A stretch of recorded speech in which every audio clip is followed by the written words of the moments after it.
हनुमान जी का ये चमत्कारी मंत्र जिसने भी सुन लिया ना, फिर चाहे उसकी जिंदगी में पैसों की प्रॉब्लम हो या फिर एग्जाम की, तो उसकी हेल्प करने के लिए स्वयं हनुमान जी आ जाएंगे। और वैसे भी हनुमान जी तुमसे बहुत ज्यादा प्यार करते हैं, क्योंकि उन्होंने ये वीडियो तुम्हारे पास भेजी है। तो भाई मेरा यकीन करो, अगर तुम्हें मंत्र 2 बार सुनते हो तो तुम्हारा सारा स्ट्रेस खत्म हो जाएगा। इसीलिए हनुमान जी के जितने भी भक्त हैं वो वीडियो को लाइक करके कमेंट में जय बजरंगबली लिख के चैनल को फॉलो जरूर कर लेना।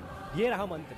हनुमते रुद्रावताराय सर्वशत्रु संहारणाय सर्वरोगहराय सर्ववशीकरणाय रामदूताय स्वाहा।